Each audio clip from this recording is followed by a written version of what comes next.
Well, game is starting. Maybe we'll have some time to find what's going to happen in joke. So we're having ports on Klondike. You Yeah, mentioned the trade post, right? What do you think yeah. GiveUAnxiety is going to do? I think that's a pretty solid pick. Well, he's going for the ATP, right? Pretty sure. And if Marco is aware of that, he could steal 2 TPs. Oh yeah, of course. Yeah, but let's see. You want to make the intro or should I? Oh, go ahead, man. I forgot who's which caller, so we gotta wait a bit. All right, we've got GiveUAnxiety in the south corner, playing as the Portuguese, and we've got Marco in the north corner, playing as the Dutch. And I think that matchup on this map is pretty 50-50, and it's a wood start. Yeah, meanwhile I have checked the hunts and they seem all fair. We got 4 over here and 4 here and a few in the middle. This map usually spawns quite nicely. You do have to take into account that most players seems to forget about the hunts in the far edges of the corners. But they are there. Let's see what kind of treasures we have. Got some really nice wood treasures, and Mark is going to pick up 40 wood. But GiveUAnxiety has 2 of them close to him as well, so... Really? Okay, so yeah, let's turn off the fog of war. Just in the middle. Oh yeah, so that's 80 wood right there for the picking. Exactly. They would give him like nearly a free ATP. Oh, he's already going to build 1 TP. I'm not sure if I like that. What do you mean? Like, that's going to give him some extra XP?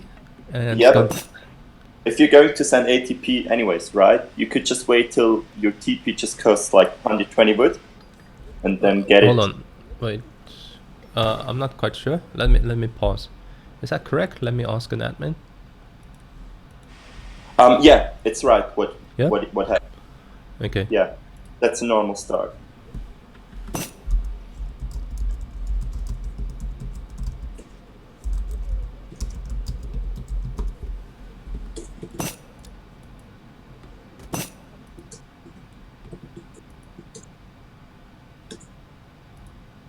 Yeah, that's all fine.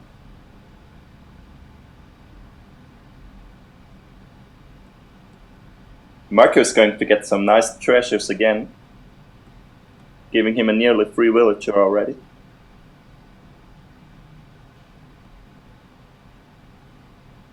Oh, but GiveUAnxiety sees it now. Oh, that's sad.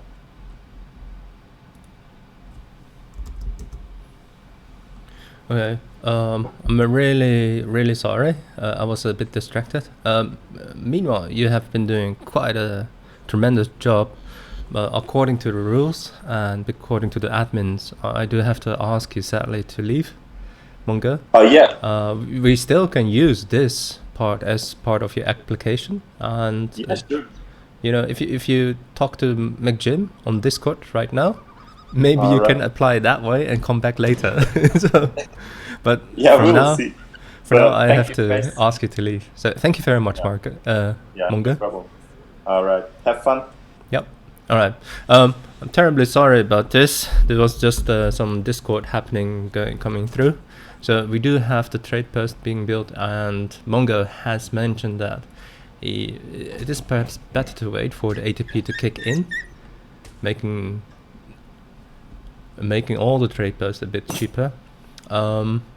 Meanwhile, players have picked up some treasures left and right, and I'm totally expecting Dutch to just go very defensive, build 3 banks, and just hope and pray that GiveUAnxiety as the Portuguese player is not going to rush. I do have to say that if I play Portuguese, they have a very good rush, so they can actually push out some units quite fast, especially if you have a trade post. When you have a trade post, all those unit shipments that are so important come out all the more quickly, so you can have like 6 musketeers, those 8 expos all put together and supported by a town center. and that's just tremendous. So if you just place your town center just right there in the middle, that would be just like such an amount of map control you gain, and also with an extra boost of units, which the Dutch really cannot provide any answer to, aside from actually making units themselves, like the pike shipment and the 3 hussars. They're not really a good answer to what Portugal can send. GiveUAnxiety has decided to take most of the trade route, putting the first one in the middle as well. And this is going to, because it has a ranged attack, it's going to give him some control of the gold mine and the hunters over here. And if he manages to do stagecoach, then he's just absolutely going to get enormous amount of resources that's going to support him either in his FF or in his H2 play. These hunts seem to have wandered off a bit. He's putting most of his villages on wood, and he has aged. Both players have aged quite similarly, around 20 seconds difference. And let's see where he's going to put his town center. And meanwhile, Marco is chasing him with the envoy, so he's going to be completely aware of where this town center is going to be placed. Second bank coming up, then I would expect the third card to be a bank wagon. So he's got 700 wood on the floor, perhaps might build the stables, or maybe even a second bank, a third bank. What I do notice is that both players don't have a market yet, and that's for Marco going to be the first step. I have used Xarcorp's calculator, and it's just such a huge difference those tiny little upgrades make for the resource gathering rate of villagers. Let me see if I can find it. Yeah, here we go.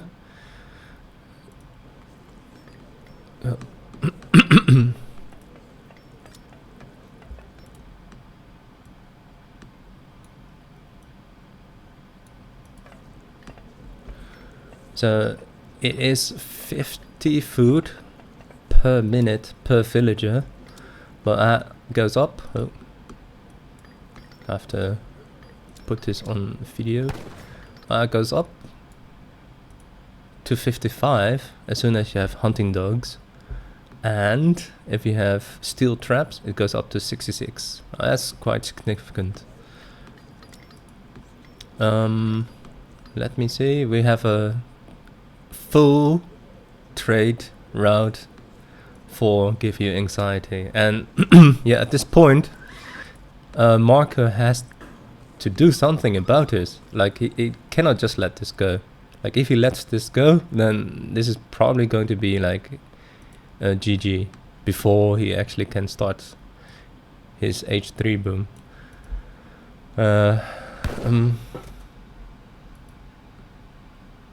So yeah, this is perhaps the time to use this taunt. Controversial 5 trading post route. Yeah, thank you, I mean, I think it's ISMK. ridiculous. You need a lot more than that. Thank you, ISMK. Controversial 5 trade post trading route, and it's fully upgraded, and so all these resources, it's just, oh my god, it's just pumping in. He's even got the steel traps, going for placer mines as well. Mining is one of the slowest resources. I think with the placer mines, I have to double check. It actually, I don't know if I'm correct, but just by looking at the placer mines and then just adding it, it goes from 36 per minute to 40 per minute, and I don't know if that's worth the resources. Like 75 wood and 75 gold for just 4 extra gold per minute. Not quite sure. It might be worth it if you have more than 6 villages on it, I think. Meanwhile, especially for the Dutch, right? It's not worth it at all. Ooh, Marco has aged. GiveUAnxiety has Age as well. So both players going for some H3 play.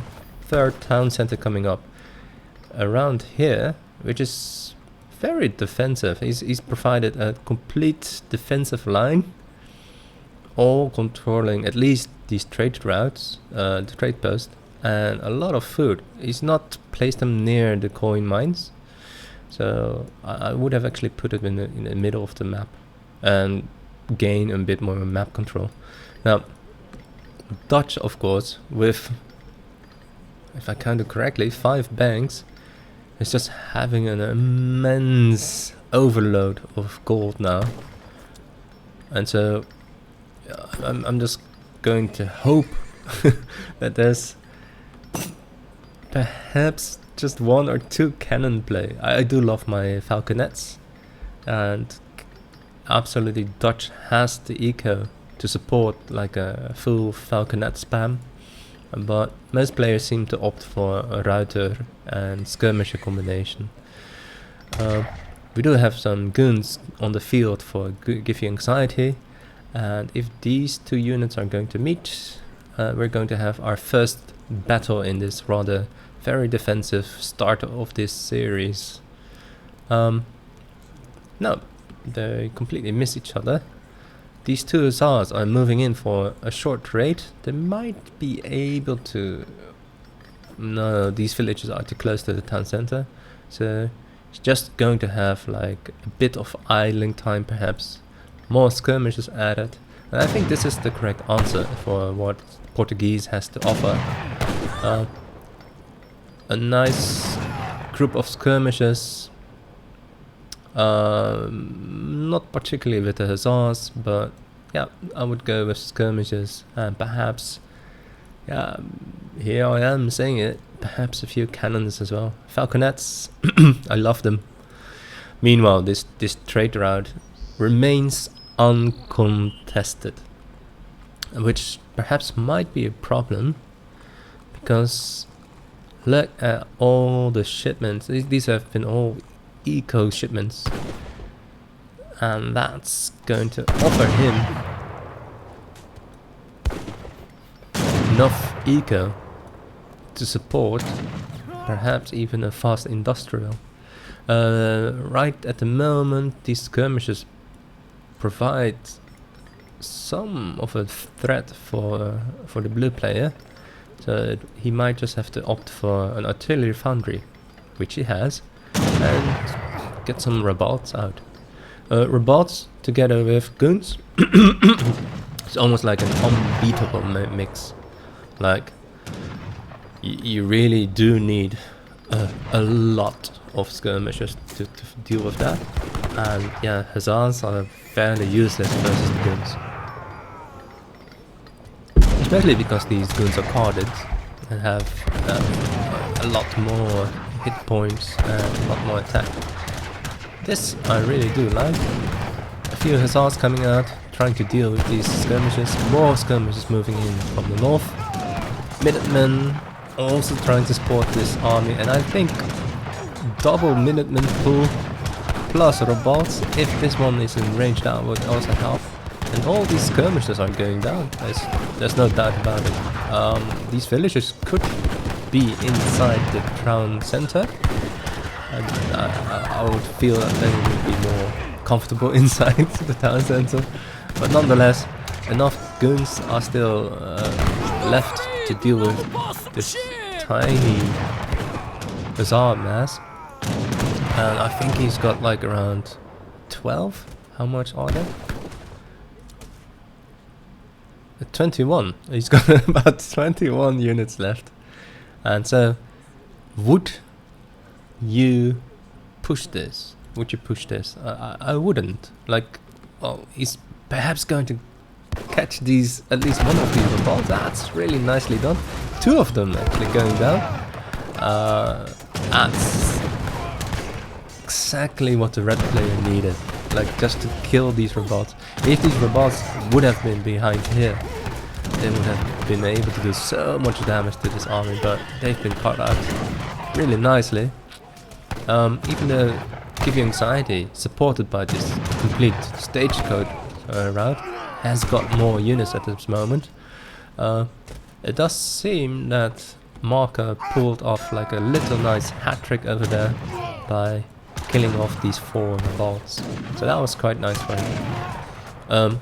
But at the moment, his last skirmisher is going down. And that was it for the short little battle between Marco and GiveUAnxiety. GiveUAnxiety is going to push on a bit further, going to find these 3 villagers, and this is perhaps not what you want as a Dutch player, losing villagers that were on hunt. Like especially in the 3rd age, food becomes an issue. Like it's not a real big problem, but you need it.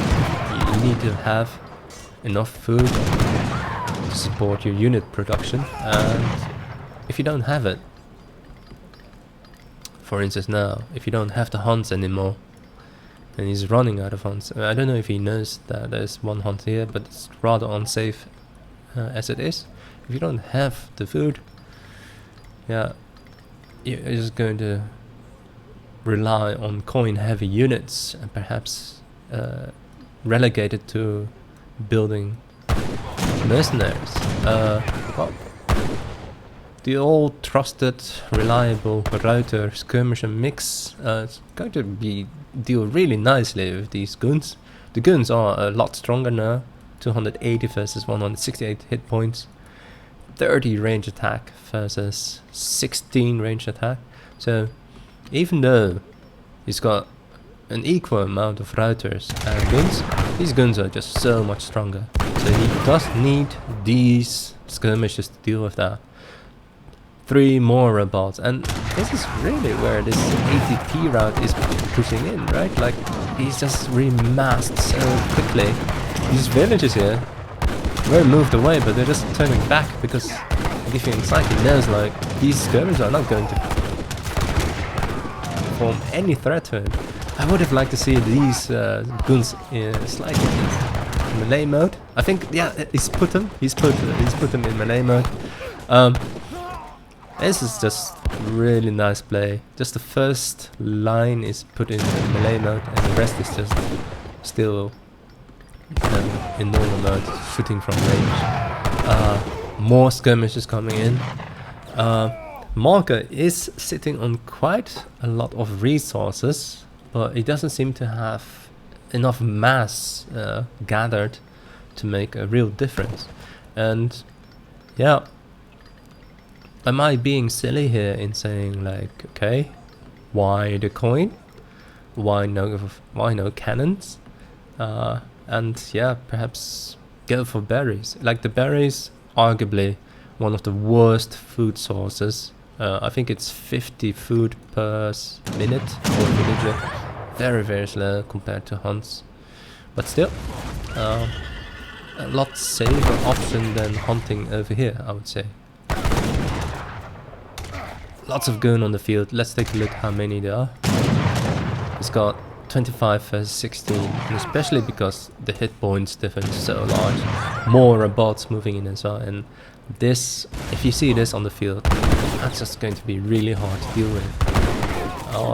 All these routers bravely trying to deal with the robots, but these robots, this massive anti-personal attack, right? Let's see, it's 33.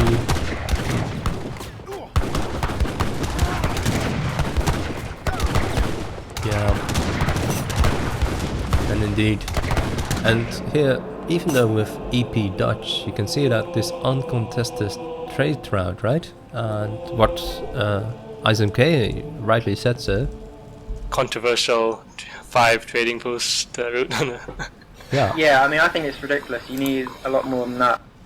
Yeah, you might need a lot more than that, but just having 5 of them just pouring in those resources, and I think GiveUAnxiety put them on gold. I'm not quite sure if 31 villages can gain so much gold. He's done the placer mines. Which one is this?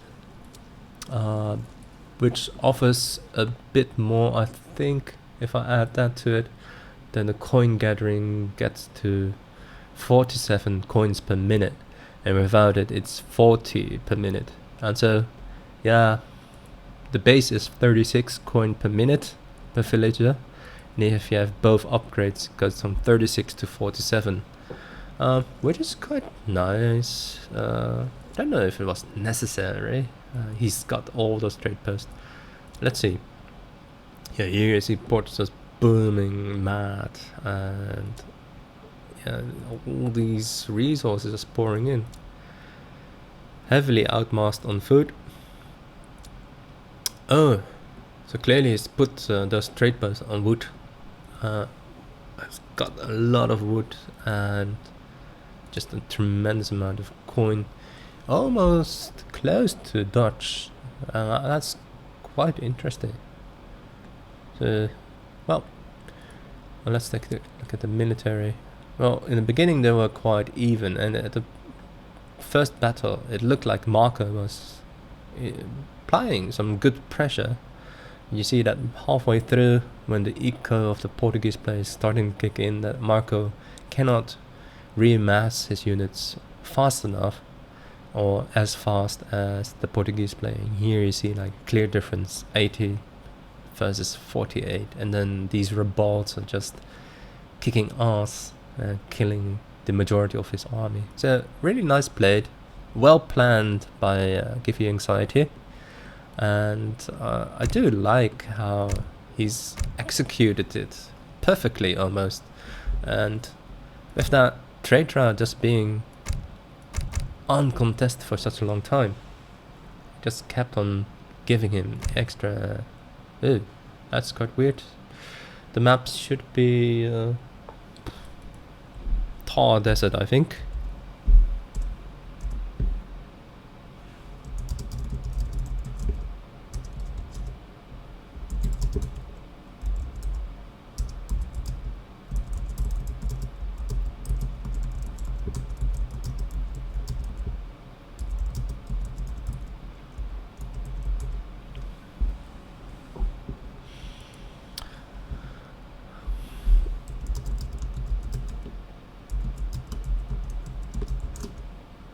Oh yeah, he's got 2.2a. Let's try. Let's do the 2.2a, but might need rehost. So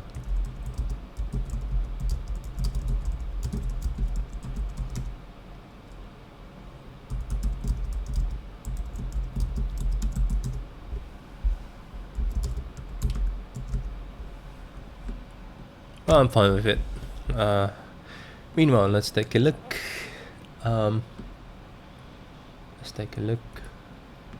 The chat. Discord seems to be fairly empty.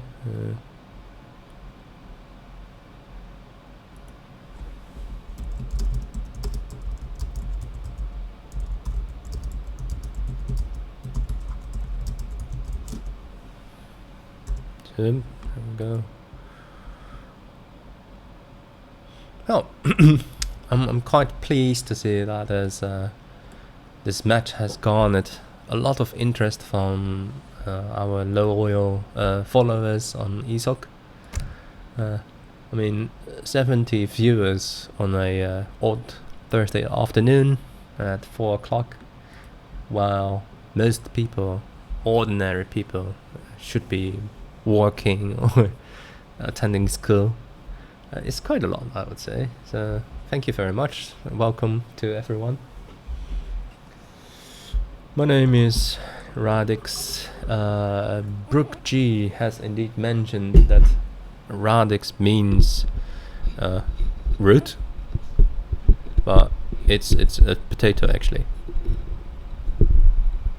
And if you put the lecti to it, lecti is a couch, and then you have my name, couch potato.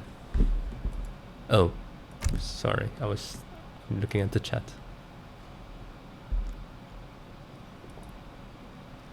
Yes, Avane OP.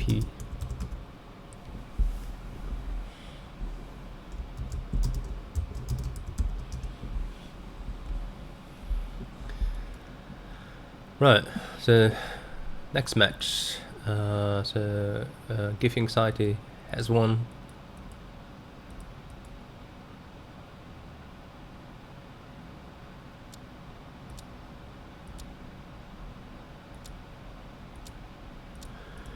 It's 1-0 versus GiveUAnxiety. I don't know what's exactly going on with this deck appearing all the time. Now, let's take a look. Pause. Pause. 1, 2, 3, 1.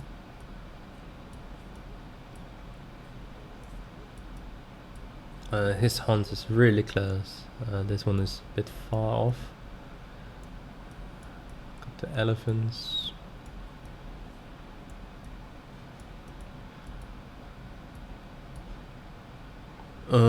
Yeah, let's just tell them, I would say.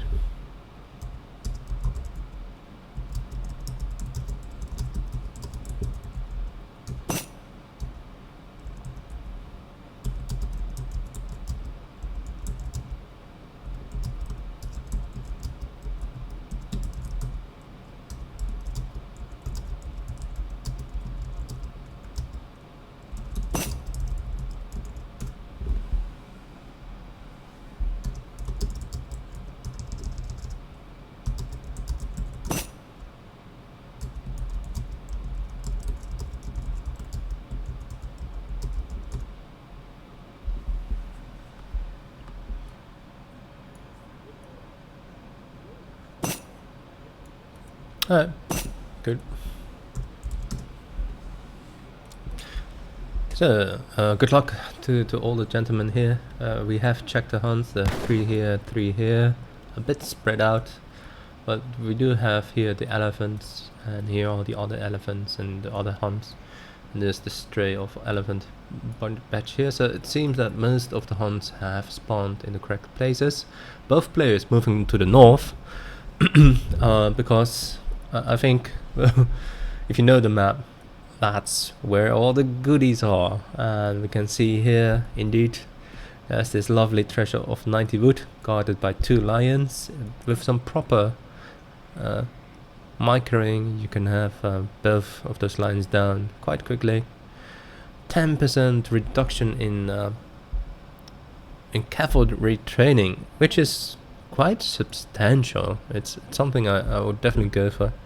Meanwhile, Marco is going to find 85 wood treasure on the bottom, and yeah, he's France, isn't he? Yeah, he's France. So I would totally go for this 10% cover time reduction treasure. There's a small 50 wood treasure near GiveUAnxiety's base, and yeah, that seems to be about it. Of the interesting treasures. Udasi Temple has got the Punjabi New Year. Yeah, is it worth the 200 wood investment for the trade post? I don't know. Like, I would definitely, if I would have the map control, I would definitely go for it. Both players missed each other completely, and GiveUAnxiety is now going to see this tiny wood treasure of 50 wood, which is going to provide him with enough wood to build a market, I think, quite soon. Let's see. Yeah, he's got 115 wood, so yeah, market definitely one of the possibilities right now. So let's take a look at the shipment sent and the text being researched. Not many yet. Yeah, market and the hunting dogs do provide an extra bonus, and especially if you would use the Punjabi New Year, that's almost like an extra capitalism card that you can just send. You can just use by building a trade post here. Maybe something we're going to see in the 4th age or the 3rd age. If I would have the gold, I would definitely go for it. Marco's HP is rather that low that he's chosen to wait for his crack shot to reload instead of attacking this lion yet. Both players have scouted the elephant near their bases. They're a bit far off, especially this herd. This one could still be moved a bit closer to the base. And that might perhaps be a difference between the 2.2C version, or B, and the 2.2A. That's the placement of these elephants, probably. GiveUAnxiety is scouting ahead, playing British, which is his favorite civ, has researched Gangsaw, and let me just take a quick look. Gangsaw, if you research it, it gives you, instead of 30 wood per minute, 33 wood per minute. And if you also research log flume, then your gathering rate goes suddenly from the base, which is 30 to 39. So that's definitely something that I, as a Dutch player, always try to get. I always try to get a log flume as quickly as possible. And has aged up with the tower and the 200 coin, and his first military building is going down. I would hope that his tower is used offensively, but he's using it defensively, probably trying to counter one old raid of the French player, which I would actually expect to not go very heavy on the second age. Maybe just go for a stable semi-FF, run around a bit, try to kill off a few villagers, trying to stall the incredible British boom that the Brit player can execute by building manors and just pumping out villages. ISMK is one of those players that is really good at the VC build, and as we just saw, Marco has opted to go for a complete different build, a double Rex Musk raid, and it's going to be really interesting to see what GiveUAnxiety is going to do against that. Like, if he would have scouted this, no, he's not scouted it probably. If he would have scouted it, I would have built like a short tiny wall here, 2 pieces maybe, 3 pieces max. So 1 here from the tower and then here to the market, and then put all my units here in between. Well, Marco does know now. Really nice 45 XP. It's going to help him with the next shipment. But he does now know that GiveUAnxiety has gone for musketeers. And so, double musketeers versus a single Rex musketeer. Right now, both musketeers are having similar stats. As soon as they're carded, then we're talking about 150 musketeers versus 170 HP British musketeer. These 2 musketeers getting quite a lot of damage from this double batch muskets, and do have some longbowmen. Longbowmen on their own aren't really able to deal with these musketeers, but supported by another batch of musketeers, they actually will win this battle. If he can connect, then that's going to be really good for him. GiveUAnxiety putting down his second barracks. Meanwhile, economic-wise, we're seeing 8 expos as his next shipment. Both players have researched steel traps as well, so they're having extra food income, similar to each other. And so we have the expos supporting this mass of musketeers, and right now it's going to be really interesting to see how these longbows are going to mean whether GiveUAnxiety can hold this off for just a bit longer, or it's going to be pressured into idling his villagers inside his town center. Just down the tower, shooting down one of his units. Moving in very deep into the base, losing villagers, losing units left and right. These villagers, just saved just in time.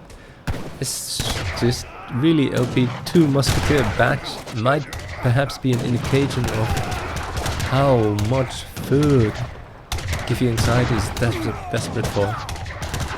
A 2 musketeer batch is definitely not what you're looking for at this point. Seeing a lot of villagers on wood, but there's simply not enough on food at the moment. A lot of musketeers trying to push in again. Longbowmen running away, trying to gain that distance from which they can safely shoot at them without being shot at them myself. And these villagers who were hunting here, they were so important for his food production, they just pushed away from the hunt again. And yeah, idling time means literally 0 food income, so that's not really what you're looking for. Marco moving away from these longbowmen. The longbowman mass is quite impressive at the moment, and because Marco hasn't got any cavalry on the field yet, no intention of making any, I think GiveUAnxiety has made the correct choice to go full longbowman without any pike actually, and pushing in to do the FB of Marco. And this, 6 musketeers being sent, so he's gone really eco-heavy, 700, 600 wood, 5 villages even, and now has opted to choose for the musketeers as well. Or perhaps he has already sent them. 3 hussars coming in for Marco, and this impressive musk mass, 33 versus 22 longbowmen. Yeah, I'm just thinking this is going to be really difficult for GiveUAnxiety to deal with. Oh, those hussars! Those hussars shouldn't have been caught out like all by themselves. They should have been supported by these musketeers. Then they would have been much more effective. But still, musketeers in melee mode, moving in, trying to push these longbowmen into melee mode when there's the weakest. And look at the positioning of all those units. This is just really nice. Like, if you can encircle your enemy this way, they're just being shot at from each and every direction, and they can't focus on one unit. And you can see that they've been shooting at this unit and that unit and that unit and haven't been focusing on one of them. Right now, some proper marking being done. These 2 are being shot at. Meanwhile, these musketeers moving in, and there aren't any units at this base, so he's either got to pull them back really quickly to defend his base, or he's going to lose his base. No further upgrades from the market, I think. Let's take a look at the shipment sent. 700 coin being sent, so perhaps we might see another calf. Not yet. So then I would totally expect him to go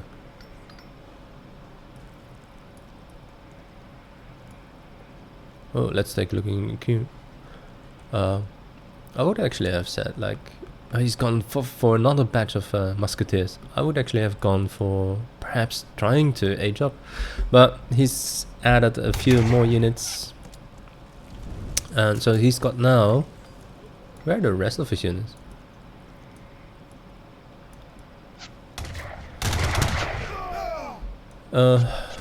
Almost an equal batch of musketeers, but he seems to be outmassed for some reason now.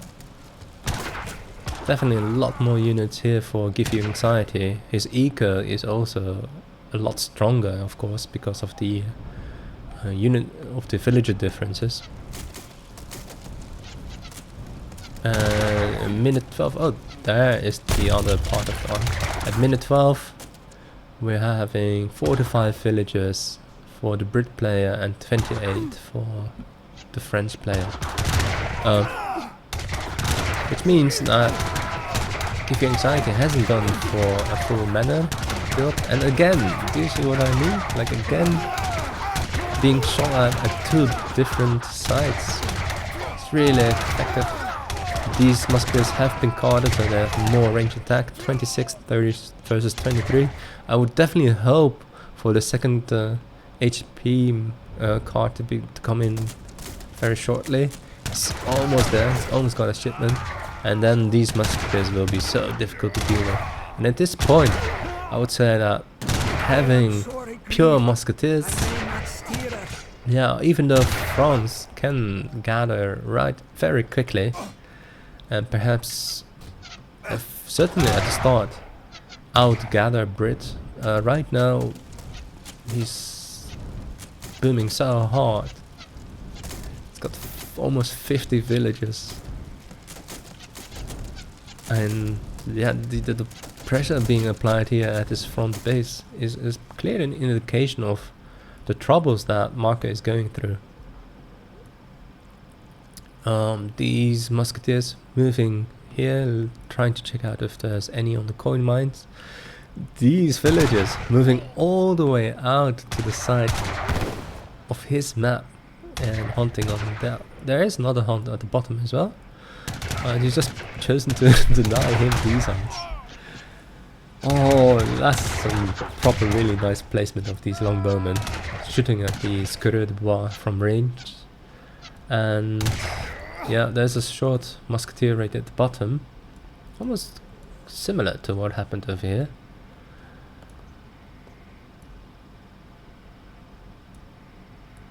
There's something really odd.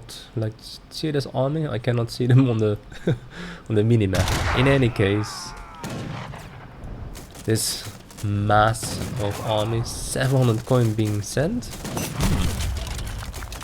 Wow, has aged. That's probably why he didn't make any units for some time. But what kind of shipment can he send? Like, what can he do to protect his town center at this moment? A few skirms, definitely. But 8 skirms, will that be enough? Versus so many units? Yeah, 31 and 8 skirms. Yeah, if you had the time and the space to keep on kiting them, I don't know. But he's right smack boom in his town center, and you need to protect him. All his houses going down, severely housed. Got the skirms out, musketeers in melee mode. Not carded yet completely, but with some extra range attack. These musketeers don't fare really well versus skirmishers. Ooh, that was a nice pop. Extra skirmishers being sent. Focus firing on the longbowmen, because these are of course the most dangerous unit for them. This lonely skirmisher aiming at one musketeer, bring it to half health. And I think these hussars just come in at the right moment. I think GiveUAnxiety actually expected, as soon as he saw him age, expected to see a skirm pop, and these hussars have really dealt really nicely with him. And yeah, well done. I would say at the beginning, a really nice push from Marco. And this double musketeer push did seem to surprise GiveUAnxiety a bit. But this Brit being GiveUAnxiety's favorite civ, his main actually, really shows that he's really capable of fighting anything Marco can put at him. And you see the disparity in military unit count here. This is amazing. So at this point they had an equal amount of musketeers, but in the end he's got only 10 left versus 41, so that's quite a difference. Well played by GiveUAnxiety. So this being a best of 3, I am under the impression